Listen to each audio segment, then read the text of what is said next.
नमस्कार मंडळी, मी पांडुरंग आणि स्वागत करतोय नवीन एका व्हिडिओमध्ये आणि नवीन एका जागेवर. हे बघू शकताय, हा आहे गहू. आज थोडीशी ना ह्या गहू या पिकाबद्दल थोडीशी माहिती घेणार आहे आणि जे हार्वेस्टिंग मशीन आहे याच्याबद्दल माहिती सांगणार आहे. हा जो हार्वेस्टिंग मशीन आहे ते 1 एकर ना जवळपास 5 ते 10 मिनिटात गहू काढून मोकळा करतं. याच्याबद्दलची आज माहिती घेणार आहोत. तसेच ना या व्हिडिओमध्ये आपण ना गहू लावल्यानंतर तो किती दिवसांनी येतो, त्याला किती पाणी द्यावं लागतं आणि म्हणजे त्याला जे बियाणं असतात ते किती बियाणामध्ये किती गहू घेतला आणि किती फायदा झाला, किती तोटा झाला, याची जी काही संपूर्ण माहिती आहे ना ती या व्हिडिओमध्ये आपण घेणार आहोत.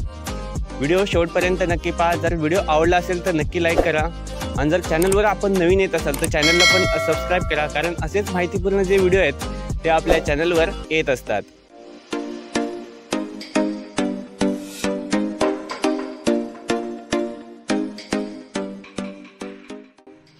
मंडळींनो, जर गहू पिकाबद्दल सांगायचं झालं तर हे एक रब्बी हंगामातलं पीक आहे आणि जे हिवाळ्याच्या दरम्यान घेतलं जातं. याची जी पेरणी आहे ना ती नोव्हेंबरच्या दरम्यान केली तर सर्वात बेस्ट असते. आणि अजून एक सांगायचं गोष्ट म्हणजे हा जो गहू आहे तो तयार होण्यासाठी ना जवळपास 90 ते 100 दिवस लागतात आणि त्या दिवसामध्ये त्याला ना किती पाणी देणं हे सुद्धा बघणं गरजेचं असतं. जर आपला गहू जर चांगला असा भरगच्च यायचा असेल आणि रान चांगलं असेल तर ना म्हणजे 5 ते 6 दिवसातून किंवा 7 ते 8 दिवसातून पाणी दिलं तर चालतं. परंतु जर रान खराब असेल आणि जर खडकाळ रान असेल ना त्या ठिकाणी पाणी जरा जास्त द्यावं लागतं, कारण त्या ठिकाणी जे पाणी आहे ते मुरण्याचं प्रमाण जास्त असतं. म्हणून त्या ठिकाणी 4 ते 5 दिवसामध्ये पाणी दिलं तर चालेल. अन्यथा जर आपलं रान खूपच चांगलं असेल आणि जिथं म्हणजे काळीभोर माती असेल त्या ठिकाणी पाणी थोडंसं कमी दिलं तरीही चालू शकेल. आज जे आपण पाहणार आहोत ना ते जरा थोडंसं खडकाळ रान आहे आणि त्या खडकाळ रानामध्ये सुद्धा म्हणजे किती गहू पेरला आणि त्याच्यातून त्यांनी किती उत्पन्न मिळवलं हे आपण या व्हिडिओमध्ये पाहणार आहोत.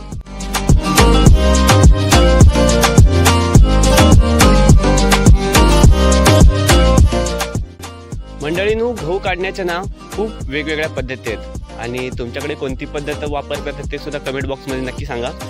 आणि कसं आहे, आज आपण जे पाहणार आहोत ते हार्वेस्टिंग मशीन येणार आहे. जे मशीन आहे ना, हे जे संपूर्ण शेत दिसतं ते तुम्हाला 5 ते 10 मिनिटात पूर्ण काढून म्हणजे त्याच्यातले गहू असेल आणि जो चोथा आहे जे गवत आहे ते सगळं वेगळं करतं, गहू वेगळं करतं.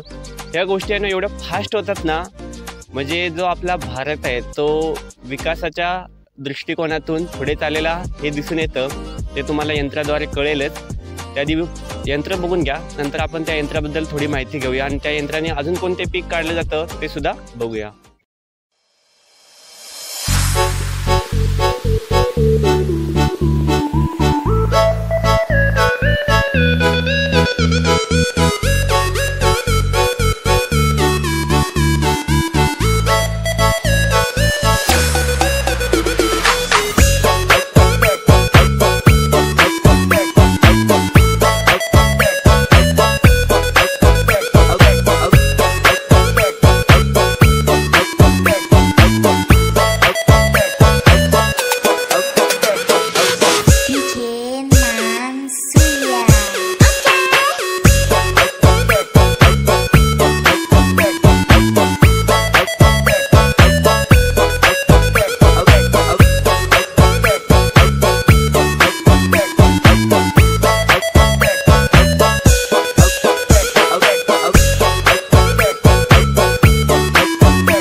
मंडळी, जे तुम्ही आता मशीन पाहताय जे हार्वेस्टिंग मशीन आहे त्याने आता बघितलं तुम्ही की जो भुसा कसा वेगळा करतं आणि गहू काय करतं ते तुम्हाला लास्ट दाखवणार आहे.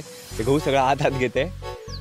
आता मंडळी, हे जे मशीन आहे ह्या मशीननं आपल्याला भात असेल, गहू असेल, ज्वारी असेल अशी अनेक पिकाचं जे पीक आहे ते काढता येतं.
मित्रांनो, फायदा तोटा पाहत असताना ना काय गोष्टी पाहणं सुद्धा खूप गरजेचं आहे.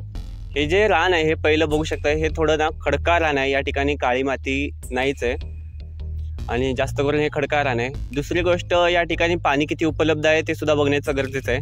या ठिकाणी एकच विहीर आहे आणि ती पण सार्वजनिक. आपल्या 7 मामामध्ये ती विभागलेली आहे. प्रत्येक मामाला एकच दिवस तो वार मिळतो. त्या दिवशी लाईट असेल तर तो तुमचा दिवस, लाईट नसेल तर त्या दिवशी पाणी गेलं, अशी ह्या ठिकाणची परिस्थिती आहे. ह्या परिस्थितीत सुद्धा ना आपल्या मामीने अर्धा एकर जी शेती होती त्यांनी गहू पेरलेलं होतं. त्यासाठी किती खर्च आला आणि त्याला फायदा किती झाला किंवा तोटा किती झाला हे आता आपण पाहूया.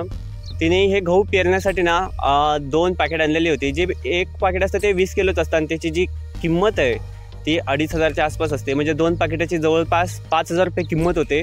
त्याच्यानंतर त्याला ना खत लागतं. खताबद्दल सांगायचं झालं तर युरिया आणलेला होता. जो युरिया होता तो 300 रुपयाच्या आसपास काहीतरी होता. त्याच्यानंतर DOP होतं, तो होता म्हणजे 1000च्या आसपास. टोटल 1300 रुपये झालं. आपल्या आतापर्यंत 5,000 आणि 1300 म्हणजे टोटल 6,300 झालं. त्याच्यानं काढण्याचं जे मशीन आलेलं होतं, आता त्याचा खर्च सांगायचं म्हणजे ते 1200 रुपये त्याने घेतलेलं होतं. आपले झाले होते 6,300 आणि हे 1200 बोलल्यानंतर आपले झालेत 7,500 रुपये जवळपास होत आहेत. त्याच्यानंतर सुद्धा बऱ्याच गोष्टी असतात. म्हणजे आधी ना ते नांगरणं वगैरे ते आपण ह्याच्यात हिशोब धरलेलाच नाही. आपण इन्व्हेस्ट किती केला आतापर्यंत? 7,500 रुपये इन्व्हेस्ट केलं. त्याच्यानंतर ह्याला पाणी असेल किंवा तण काढणं असेल, पुन्हा तणनाशक औषध मारलेलं होतं, त्याचा आपण ह्यामध्ये हिशोब धरलेला नाही. टोटल आपला म्हणजे 8,000 ते 8,500 रुपये खर्च झालेला आहे. आणि त्याच्यातून आता फायदा किती झाला तर यांच्याकडे ना सापपोती म्हणजे पूर्ण भरून असा गहू निघालेला आहे. सापपोती म्हणजे कशी 50 किलोची, म्हणजे त्याला 6 पॅकेट असे सुद्धा म्हटलं जातं. आता ते निघालेत आहे. त्या एका पॅकेटची किंमत आहे जवळपास 3,500. 3,500 जर हिशोब घातला 6 पॅकेटाचा तर आपल्याला जवळपास 21,000 रुपये या म्हणजे अर्धा एकर जे शेत आहे त्या अर्धा एकर शेतापासून आपल्याला 21,000 रुपये मिळतात. त्याच्यानंतर आता जो नफा होतोय तो तुम्हीच कॅल्क्युलेशन घालून बघू शकताय. आणि त्याच्या मागची जी मेहनत असेल, म्हणजे काय गोष्टी असतील, आणि ह्या सगळ्या जर पाहिलं ना तर ह्या गव्हामध्ये तसं म्हणजे रान बघितलं तर जास्त फायदा नाही आहे.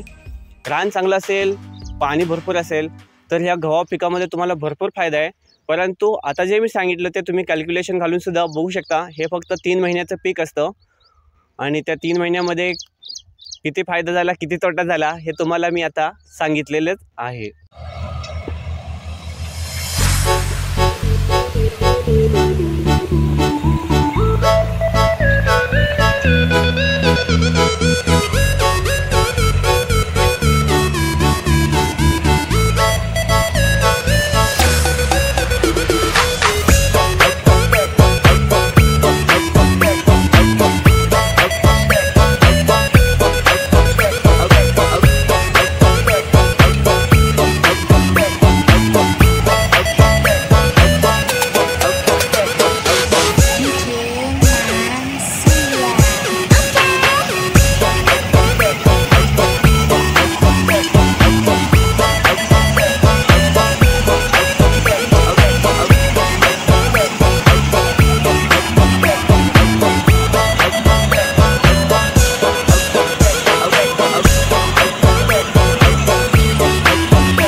मंडळी, आता हा जो म्हणजे शेतामध्ये पडलेले काही तुरे असतात ते जमा करता येतात. त्याच्यामध्ये सुद्धा गहू असतो, कारण एवढी मोठी मशीन लावल्यानंतर ना सगळाच गहू निघतो असं नाही. काय काय ठिकाणी तुरे तसेच राहतात, काय काय ठिकाणी त्याच्यातले तुरे असतात ना ते खाली पडतात. आता ते जमा करतात आणि ते जमा केल्यानंतर त्या तुऱ्यांचं काय केलं जातं ना ते तुम्हाला व्हिडिओच्या शेवटी नक्की दाखवतो. व्हिडिओ शेवटपर्यंत नक्की पहा. जर आवडला असेल तर लाईक करा. जर चॅनलवर नवीन असाल आणि काही माहिती नवीन मिळाली असेल तर नक्की लाईक करा. चॅनलवर नवीन असेल तर सबस्क्राईब करा, कारण असेच माहितीपूर्ण जे व्हिडिओ असतात ते आपल्या चॅनलवर येत असतात. आणि जर तुम्हाला अधिक माहिती असेल ना ते सुद्धा कमेंट बॉक्समध्ये सांगा, जेणेकरून आपल्या प्रेक्षकांना अजून माहिती गहू या पिकाबद्दल मिळेल.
मंडळीनो आपला जो गहू आहे तो आता हार्वेस्टिंग मशीनने काढून झालेला आहे, हा बघू शकताय.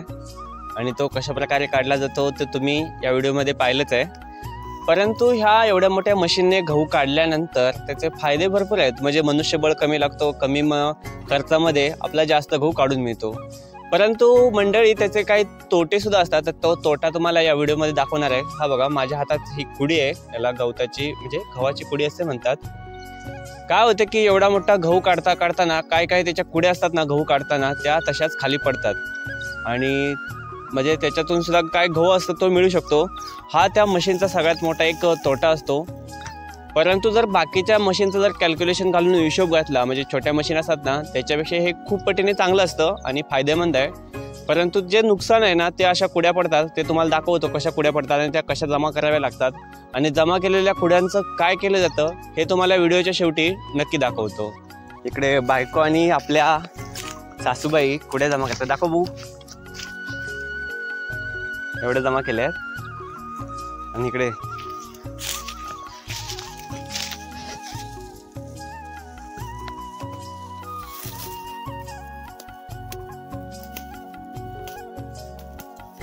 हे बघू शकताय, मामी घेऊन आलेले आहे. ज्या शेतात कुड्या पडलेल्या होत्या त्या थोड्या जमा करून आणून ठेवल्या आहेत. तुम्हाला दाखवतो केवढा मोठा ढीग जमा केलाय.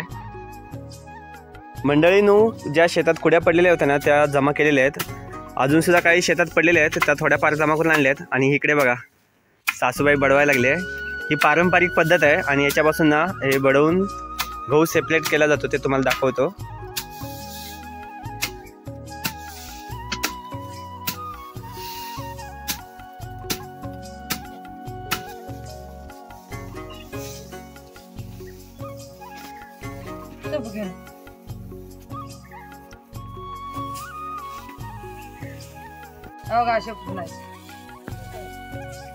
वारं पाहिजे त्याला ना, वारं पाहिजे.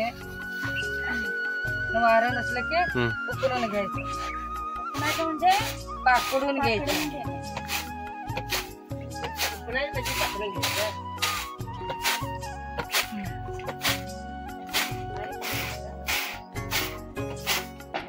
तयार केलेले आहे गहू, एवढे तयार केलेले आहेत तर थोडेसेच बडवून. आणि हे ओरिजिनल अंकुर शेतगहू आहेत. मंडळींनो, व्हिडिओ आवडला असेल तर लाईक करा, जर चॅनलवर नवीन असाल तर सबस्क्राईब करा. आणि कसा वाटला गव्हाचा हा व्हिडिओ, माहिती जरी आवडली असेल तर आपल्या चॅनलला जर नवीन असाल तर सबस्क्राईब करून ठेवा, कारण असे जे माहितीपूर्ण व्हिडिओ आहेत ते आपल्या चॅनलवर येत असतात. आणि भेटूया नवीन अशा एका इंटरेस्टिंग व्हिडिओमध्ये. तोपर्यंत टेक केअर, बाय बाय.